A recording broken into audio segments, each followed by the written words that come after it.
അക്ഷയ സേവന കേന്ദ്രങ്ങൾക്ക് ഇന്ന് 23 വയസ്സാകുന്നു. സംസ്ഥാനത്തിന്റെ ഓൺലൈൻ സേവന മേഖലയിൽ തലയെടുപ്പോടെ നിൽക്കുകയാണ് അക്ഷയ. സമ്പൂർണ്ണ കമ്പ്യൂട്ടർ സാക്ഷരത എന്ന ലക്ഷ്യവുമായി ആരംഭിച്ച പദ്ധതിയുടെ തലപ്പത്ത് അധികവും സ്ത്രീകളാണ് എന്നതും ഒരു പ്രത്യേകതയാണ്. 2002 നവംബർ 18 മലപ്പുറത്താണ് അക്ഷയ സെന്റർ ആരംഭിച്ചത്. സർക്കാർ സേവനങ്ങൾ എളുപ്പത്തിൽ ജനങ്ങൾക്ക് എത്തിക്കാനാണ് പദ്ധതി ആവിഷ്കരിച്ചത്.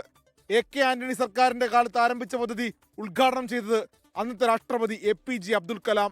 സർക്കാർ മേഖലയിൽ ഇത്തരമൊരു സേവന കേന്ദ്രത്തിന്റെ സാധ്യത അന്ന് ചോദ്യം ചെയ്യപ്പെട്ടിരുന്നു. 23 വർഷങ്ങൾക്കിപ്പുറം എല്ലാ സാധാരണക്കാരുടെയും ഏറ്റവും പ്രധാനപ്പെട്ട ആശ്രയ കേന്ദ്രമായി മാറുന്നു അക്ഷയ. 3000-നടുത്ത് അക്ഷയ കേന്ദ്രങ്ങളാണ് സംസ്ഥാനത്തൊട്ടാകെ ഉള്ളത്. ഇതിൽ ഭൂരിഭാഗം കേന്ദ്രങ്ങളുടെയും സാരഥ്യം സ്ത്രീകൾക്കാണെന്നതും പ്രത്യേകത. അപ്പോൾ 2025 ആയപ്പോൾ ഞങ്ങൾ 23rd സെലിബ്രേഷൻ നടത്തിക്കൊണ്ടിരിക്കുകയാണ്.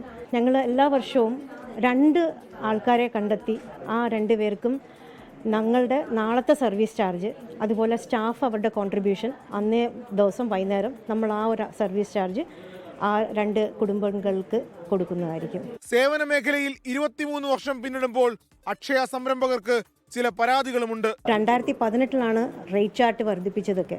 അപ്പോൾ അതിനുശേഷം ഇതുവരെ ഒരു വർധനവും ഉണ്ടായിട്ടില്ല. ഈ ഒരു സെൻറ്റർ തന്നെ 15,000 റുപ്പീസാണ് ഇവിടുത്തെ റെൻറ്റ്. ഒരു 10,000 റുപ്പീസോളം കറണ്ട് ചാർജ് വരുന്നുണ്ട്. 9 സ്റ്റാഫുണ്ട്. അപ്പം പേപ്പർ, അതിൻ്റെ എക്സ്പെൻസസ്. അപ്പോൾ ഈ ഒരു ചിലവുകൾ ഈ പറയുന്ന സേവന നിരക്കിൽ നിന്നും മീറ്റ് ചെയ്ത് പോകാൻ പറ്റുന്നില്ല. അതാണ് ഏറ്റവും വലിയൊരു പ്രോബ്ലം ഞങ്ങൾ ഫേസ് ചെയ്യുന്നത്. സർക്കാർ ഓഫീസുകളിൽ ചെയ്യേണ്ടതും അല്ലാത്തതുമായ പല സേവനങ്ങളും ഇപ്പോൾ അക്ഷയയിൽ ലഭ്യമാണ്. 24 കൊട്ടാരക്കര. ലോകത്തെവിടെയായാലും ഏത് സമയത്തും 24 വാർത്തകളും ഓഗ്മെന്റഡ് റിയാലിറ്റി പാക്കേജുകളും എക്സ്പ്ലെയിനറുകളും വിശദമായി കാണാൻ ഞങ്ങളുടെ യൂട്യൂബ് ചാനൽ നിങ്ങൾക്ക് സബ്സ്ക്രൈബ് ചെയ്യാം.